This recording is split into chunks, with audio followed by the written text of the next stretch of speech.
Hello बच्चों, आज हम पढ़ेंगे द फीमेल रिप्रोडक्टिव सिस्टम वाला पार्ट जो एनसीईआरटी का है। ठीक है ना। इससे पहले कि हमने कवर कर लिया था पहली वीडियो में। यहाँ शुरू करते हैं कि लिखा है यहाँ the female reproductive system consist of a pair of ovaries along with a pair of oviduct, uterus and cervix, vagina and the external genitalia located in pelvic region। तो हमारे जो फीमेल का रिप्रोडक्टिव सिस्टम है वो pelvic region में रहता है, जिसमें ये सब चीज़ें आती हैं।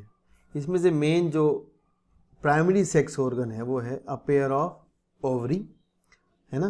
तो ये हमारा मेन है क्योंकि इनका काम है कि ये गैमेट बनाती है।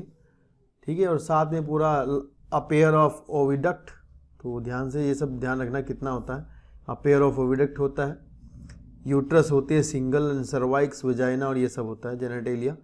नेक्स्ट लिखा है कि these part of the system along with a pair of the mammary gland are integrated structurally and functionally to support the process of ovulation, fertilization, pregnancy, birth and child care. तो ये सारे के सारे मिलके इन सभी चीज़ों में हेल्प करते हैं।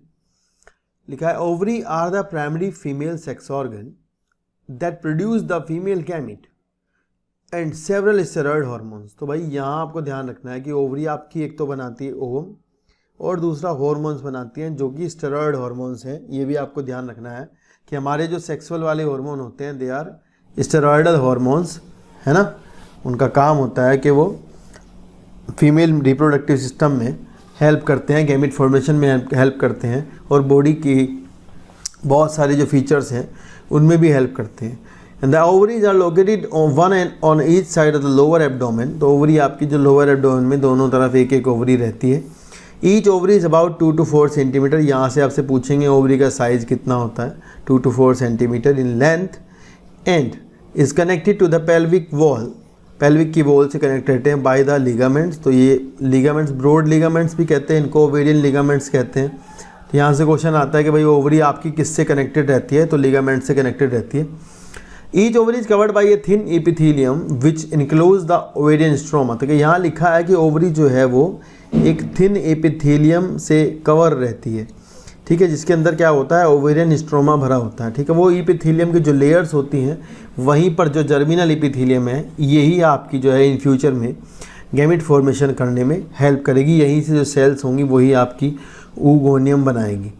लिखा है the stroma is divided into 2 zones. तो स्ट्रोमा जो है 2 पार्ट में डिवाइड होता है, बाहर वाला को कोर्टेक्स कहते हैं और इनर वाले को मेडुला कहते हैं। ठीक है ना। नेक्स्ट देखते हैं, ये एक डायग्राम दिया गया है, इसमें आप देख सकते हैं कि ये साइड से दिखाया है यूट्रस है, यूरिनरी ब्लैडर है, यूरिनरी ब्लैडर के जस्ट ऊपर की यहाँ साइड क्या है यूट्रस है, एंड प्यूबिक सिम्फाइसिस है। जो प्यूबिक सिम्फाइसिस वो एरिया होता है जहाँ से ये क्या बोलते हैं उसको, जैसे जो हमारा जैसे मेल में आपने देखा होगा ना, जहाँ से हमने कहा था कि भाई इंग्यूनल कैनाल बनती है जहाँ से स्क्रोटल का पाउच बनता है, तो वो फ्रंट का एरिया उसे बोलते हैं प्यूबिक सिम्फाइसिस। जहाँ पर आकर दोनों ओर से जो जॉइंट होता है वो दोनों ओर की बोन्स आके जॉइंट करती हैं। और ये प्यूबिक सिम्फाइसिस का एरिया जो है यहाँ पर बोन नहीं होती है, ये यहीं से जब क्या नाम के जिस समय क्या नाम प्रेगनेंसी के बाद डिलीवरी होती है तो प्यूबिक सिम्फाइसिस का जो एरिया है वो लूज़ कर जाता है और एरिया बढ़ा देते हैं यहाँ से।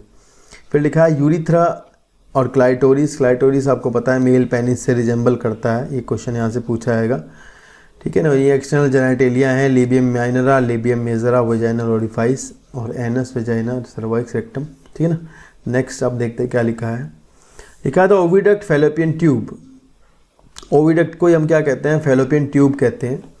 Uterus and vagina constitute the female accessory duct. तो भाई आपसे पूछेंगे कि फीमेल एसेसरी डक्ट्स कौन कौन सी होती हैं, तो आप बता देना कि फीमेल एसेसरी डक्ट होती हैं 3, oviduct, uterus and vagina.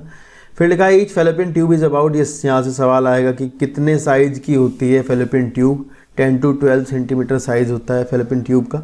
And extend from the periphery of the each ovary to the uterus. तो ये क्या करती हैं, ओवरी के पेरिफेरी से निकलती हैं और यूट्रस तक पहुँचती हैं। The part closer to the ovaries funnel shape infundibulum, तो क्लोजर में जो आप देख रहे हैं कि ओवरी के बिल्कुल जो पास वाला पार्ट है दैट इज इन्फंडिबुलम, और उसमें बाहर क्या निकली हुई है, फिम्बरी, और ये यहाँ से जो इसकी इनर लाइनिंग होती है वो सिलिएटेड लाइनिंग होती है, उसमें अंदर सीलिया होते हैं। जब ओवरी के अंदर से जो ओवम होगा वो यहाँ निकलता है, तो वो ओवम फिर यहाँ फिम्बरी से जाता है, यहाँ आपकी जो इन्फंडिबुलम है इस पार्ट से होता हुआ आगे चलता है।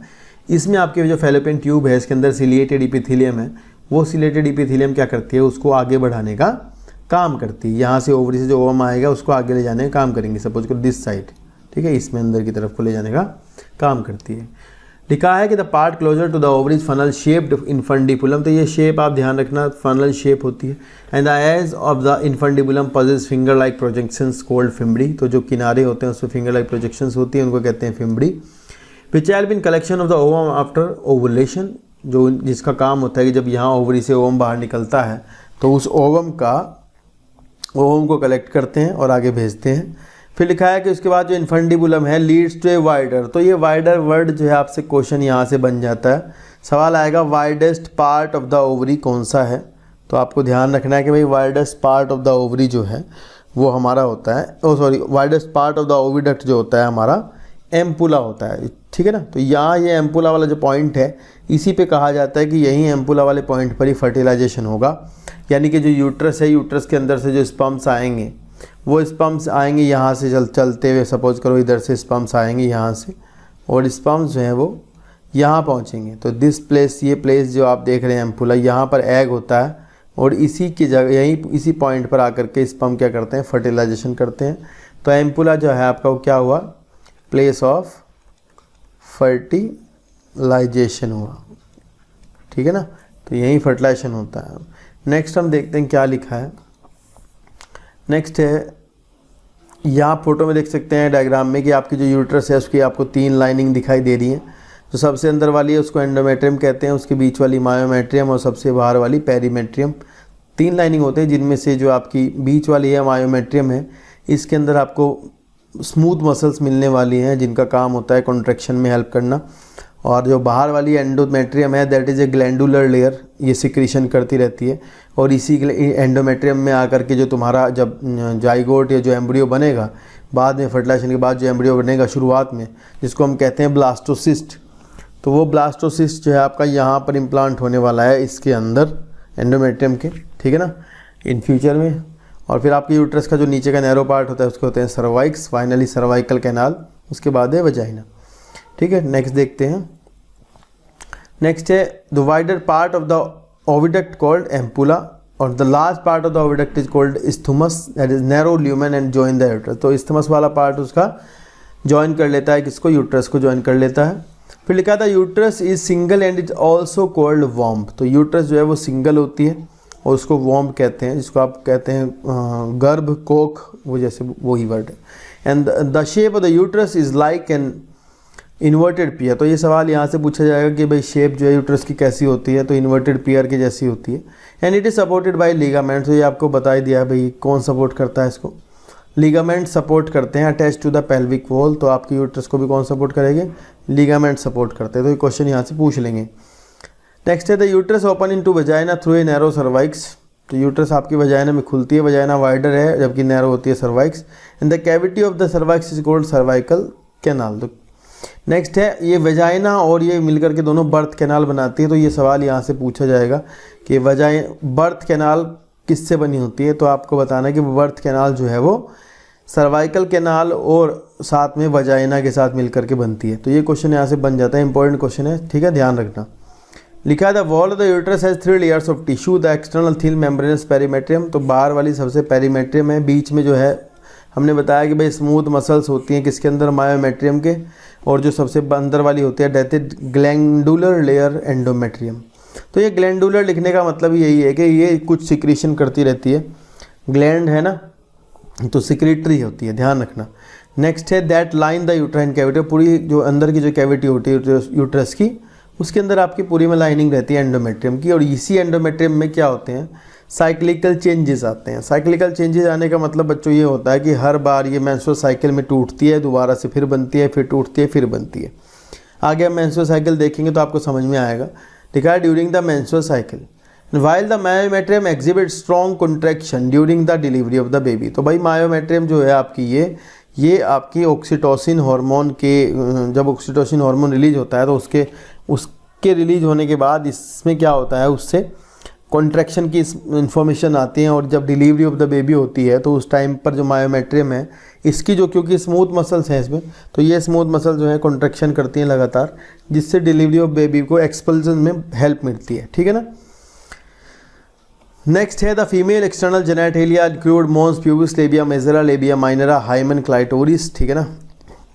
And mons pubis is a question of fatty tissue covered by skin of the pubic hair, and the labia majora are fleshy fold of the tissue and which extend down from the mons pubis and surround the vaginal opening। तो ये vaginal opening को ढक के रखते हैं, बंद करके रखते हैं labia majora।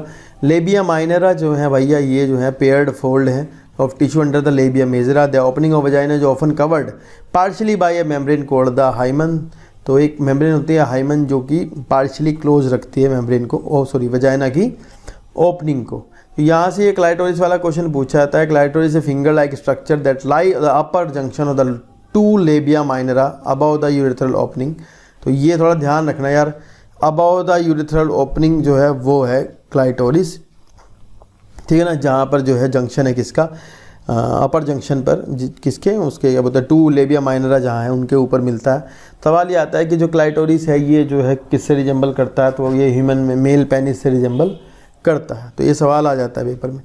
लिखा था hymen is often torn during the first coitus and however in case of the broken by a sudden fall और joint insertion of a vaginal tampon, active participation in some sports like horse back riding, cycling etcetera से hymen जो है hymen टूट जाती है। मतलब normally लिखा है कि फर्स्ट इंटरकोर्स के टाइम पे टूट जाती है, लेकिन क्या है कि ये इन सब एक्टिविटीज़ के कारण भी टूट जाती है। In some women the hymen persist even after coitus. In fact the presence of absence of hymen is not a reliable indicator of virginity और सेक्सुअल एक्सपीरियंस। ठीक है। नेक्स्ट इन्होंने हमारे यहाँ पर जो है मेमोरी ग्लैंड्स दिया है। तो भाई मेमोरी ग्लैंड से आपको जो सवाल आएगा वो क्वेश्चन ये आता है कि भाई मेमोरी ग्लैंड को जो आपको पाथ ऑफ मिल्क पूछते हैं, कहाँ से बनता है, कौन कौन सी डक्ट से होता हुआ बाहर निकलता है। तो आप देख रहे हैं कि यहाँ क्या होती है, मेमोरी लॉब्स होती हैं। मेमोरी लॉब्स के में देख रहे हैं आप क्या है, मेमोरी एल्विलाइज हैं, एल्विलाई होती हैं छोटी छोटी। फिर वहाँ से जो है मेमोरी डक्ट के बाद फिर एम्पुला और लेक्टिफिडस डक्ट, और बाहर यहाँ से निपल से होता हुआ बाहर निकल जाता है। तो ये पाथ आपसे पूछा जाता है कि भाई मिल्क जो है कहाँ से बनता है, कहाँ से होता हुआ कहाँ जाता है आगे, ये आपको ध्यान रखना है। ये एरियोला होता है यहाँ पर के इसके जो सराउंडिंग का जो पिगमेंटेशन होता है, डार्क पिगमेंटेशन होता है, that is called as areola.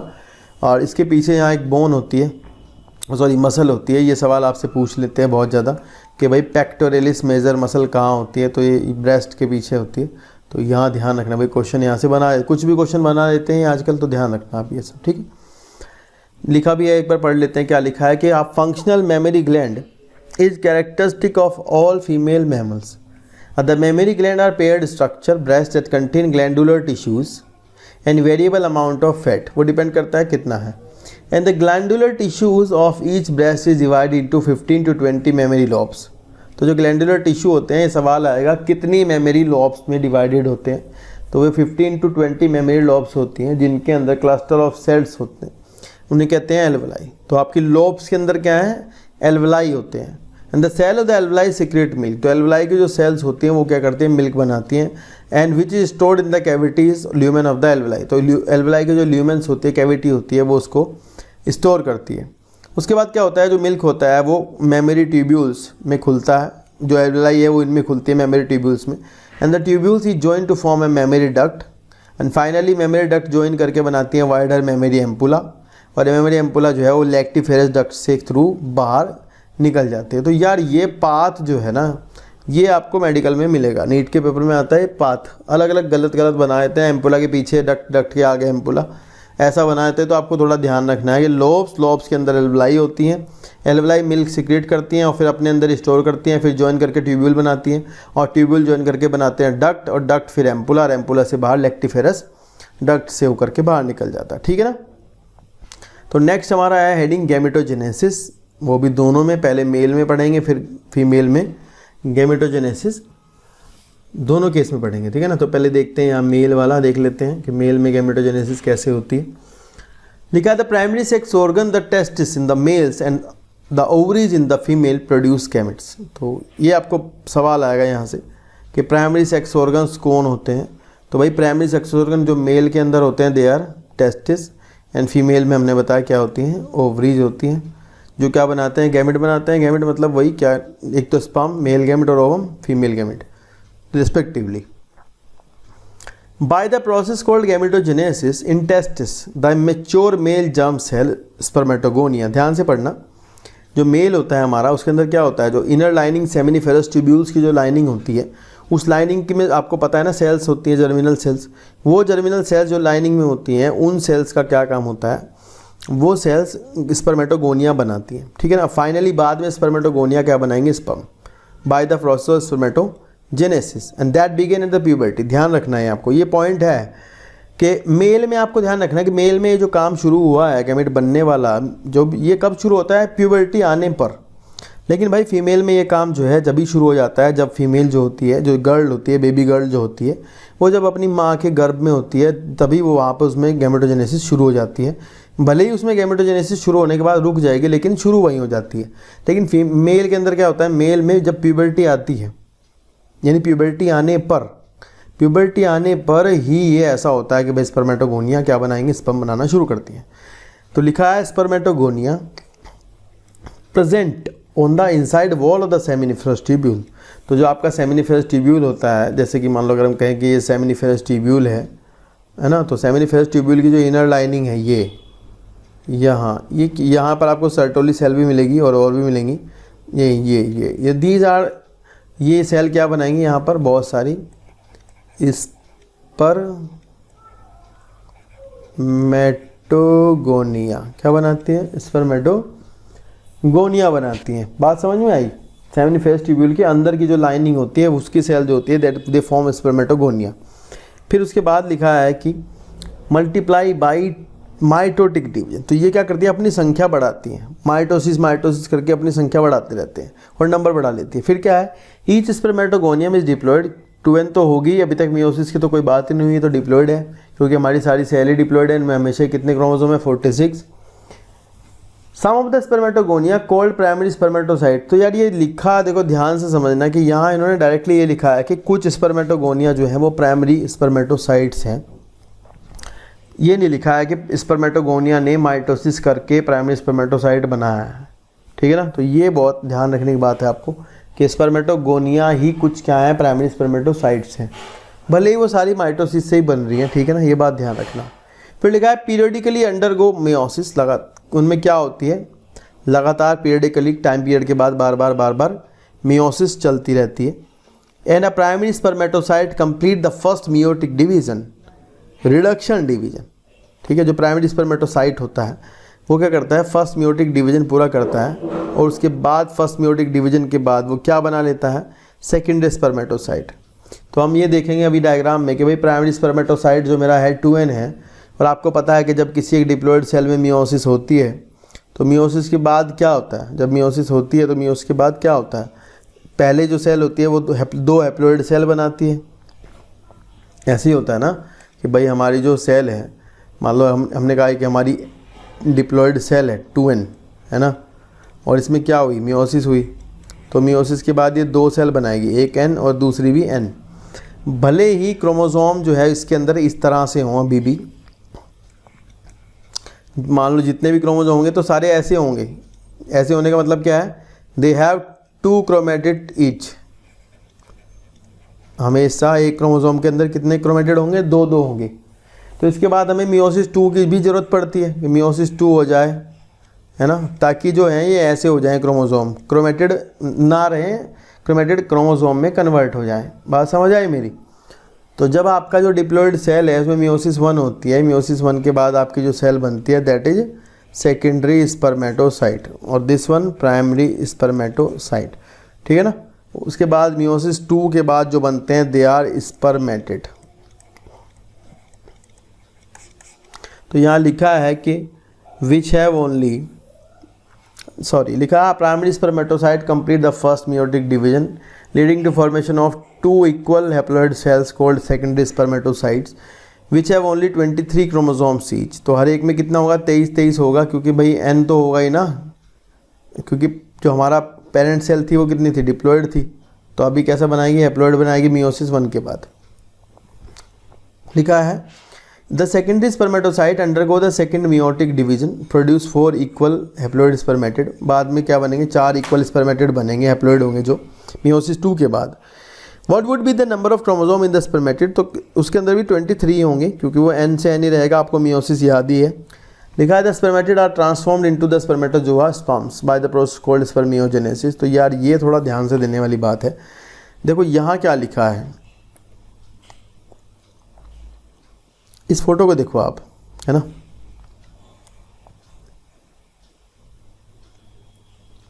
इसमें आपको दिख रहा है कि भाई ये जो नीचे वाली लेयर है ना, इसके यहाँ ये बीच में सर्टोली सेल है, यहाँ प्राइमरी स्पर्मेटोसाइट्स हैं। प्राइमरी स्पर्मेटोसाइट ने क्या किया, मियोसिस 1 किया, क्या बनाया, सेकेंडरी स्पर्मेटोसाइट बनाया। सेकेंडरी स्पर्मेटोसाइट्स ने मियोसिस 2 किया, क्या बनाया, स्पर्मेटिड बनाया। फिर फाइनली आपका स्पर्मेटिड जो है, क्योंकि मियोसिस तो पूरी हो चुकी है यहीं पर ही स्पर्मेटिड पे, अब इसके बाद जो आपका स्पर्मेटिड होगा ना, वो स्पर्मेटिड आपका यहाँ पर डिफ्रेंशिएट होगा।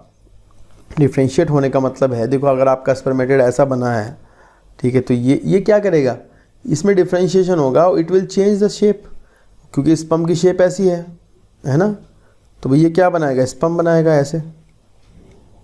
तो ये डिफ्रेंशिएशन जो होता है इसी को हम बोलते हैं स्पर्मियोजेनेसिस। क्या बोलते हैं, स्पर्मियोजेनेसिस। ये तुम्हें ध्यान रखना है कि स्पर्मियोजेनेसिस। अब देखो ये जो सेल है, सर्टोली सेल दिख रही है, तो सर्टोली सेल के अंदर आपको दिख रही है क्या होती है, स्पर्मियोजेनेसिस। तो स्पर्मियोजेनेसिस में कौन हेल्प करती है, सर्टोली सेल हेल्प करती है।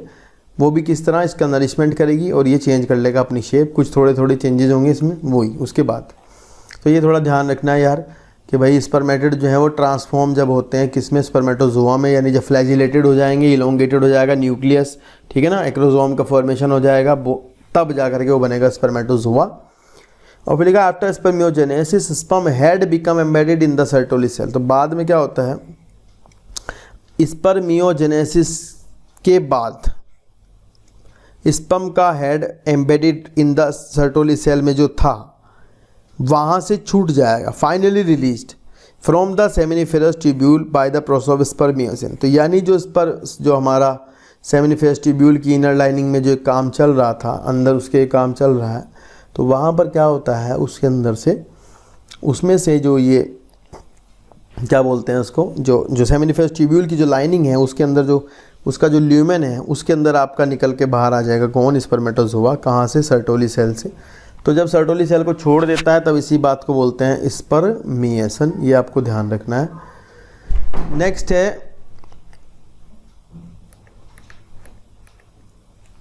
है spermatogenesis start at the age of the puberty due to the significant increase in the secretion of gonadotropin releasing hormone। तो ध्यान रखना है भाई, प्यूबर्टी आने पर जो आपकी एंटीरियर पिट्यूटरी है वो हाइपोथैलेमस के द्वारा बनाया गया hormone, that is called as gonadotropin releasing hormone.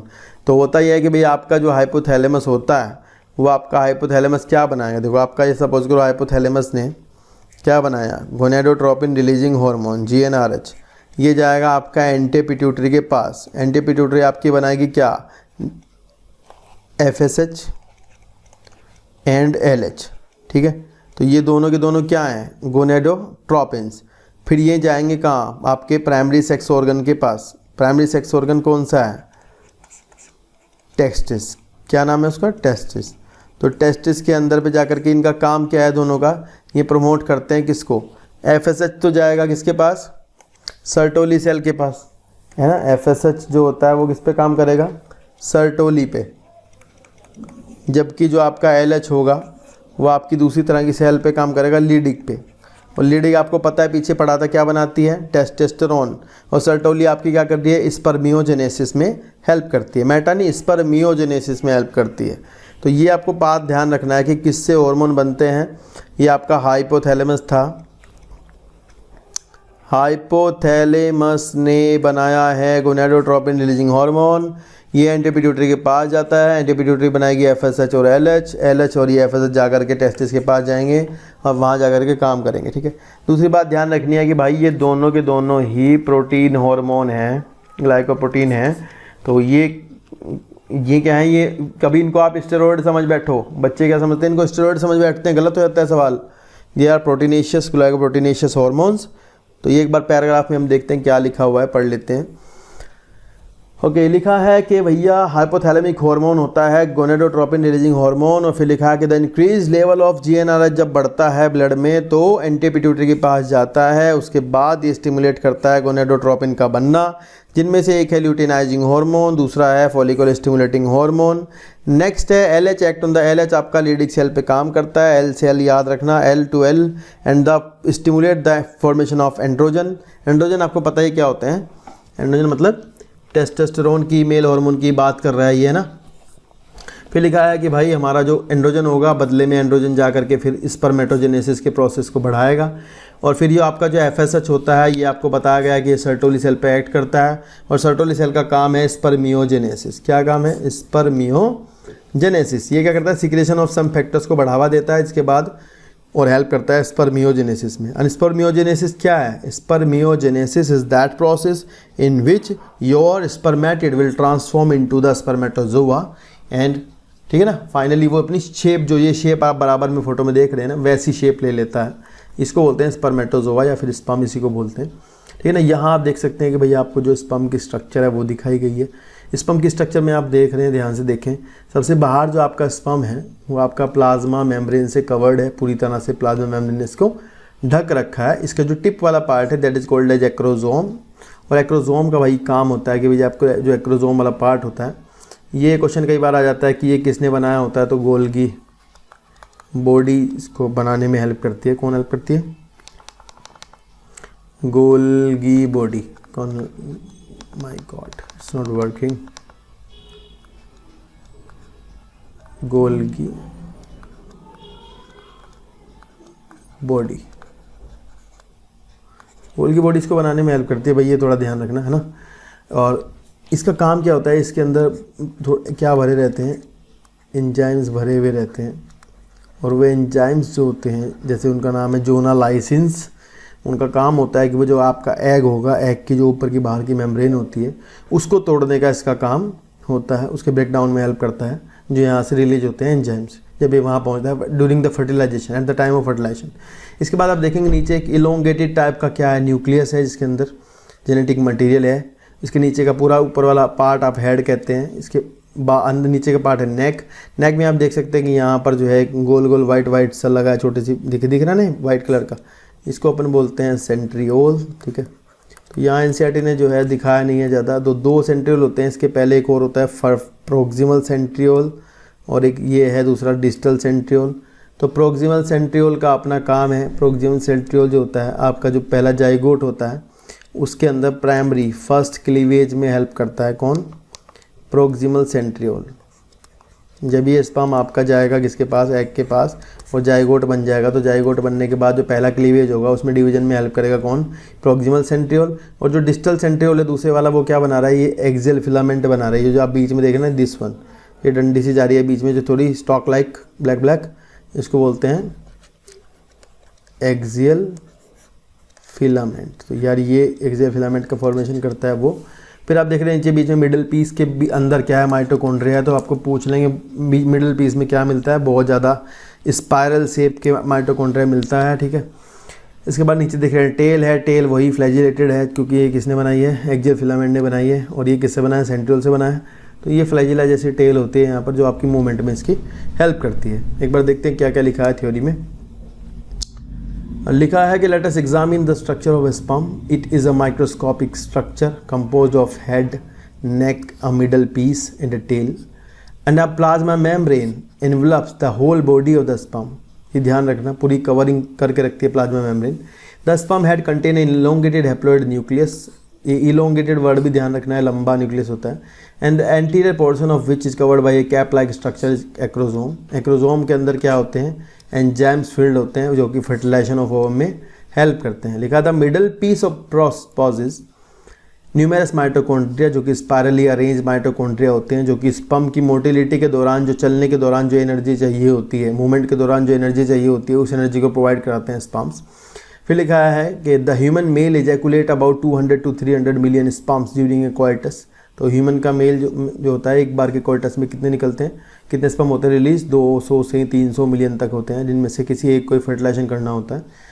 For normal fertility के लिए 60% स्पर्म जो है वो नॉर्मल शेप एंड साइज़ के होने चाहिए। उनमें से भी लगभग 40% जो होने चाहिए उनके अंदर मोटिलिटी होनी चाहिए ज़्यादा। तो ये मोटिलिटी और ये कंसंट्रेशन बहुत ही ज़्यादा मैटर करती है फर्टिलाइजेशन के लिए, ध्यान रखना ये बात। नेक्स्ट एक पैराग्राफ और दिया है, इन्होंने दिया है कि भाई the sperm release from the seminiferous tubules are transported by the accessory ducts. ठीक है ना, एसेसरी डक्ट वही फैलोपियन ट्यूब है, उनसे पहुंचता है, जो सिलिएटेड एपिथेलियम रखते हैं उसके द्वारा आगे चलता है। फिर यहाँ लिखा है सिक्रीशन ऑफ, देखिए ध्यान से पढ़ना, इपिडाइडमिस भी कुछ सिक्रेट करती है, वेस डिफरेंस करती है, सेमिनल वेसाइकल करती है, प्रोस्टेट करती है, सब करते हैं। इन सब का जो सिक्रीशन होता है वो मैचुरेशन और मोटिलिटी में हेल्प करता है, ध्यान रखना आप। लिखा है the seminal plasma along with the sperm constitute the semen. तो जो सेमिनल प्लाज्मा होता है वो टोटल का सारा का सारा सीमेन कहलाता है, जब उसमें ऐड हो जाते हैं स्पर्म्स। ठीक है, sperm with seminal plasma semen. The function of the male sex accessory duct and gland are maintain by the testicular hormones androgen. तो ये सारा कुछ मेंटेन कौन करके रखते हैं, हार्मोन्स मेंटेन करके रखते हैं, वो भी कौन से, एंड्रोजन्स। ठीक है ना, तो यहाँ तक का हमारा मेल वाला पार्ट था। इसके बाद जो शुरू होता है फीमेल का गेमेटोजेनेसिस शुरू होता है, इसको हम अपनी नेक्स्ट वीडियो में पढ़ेंगे, फीमेल गेमेटोजेनेसिस।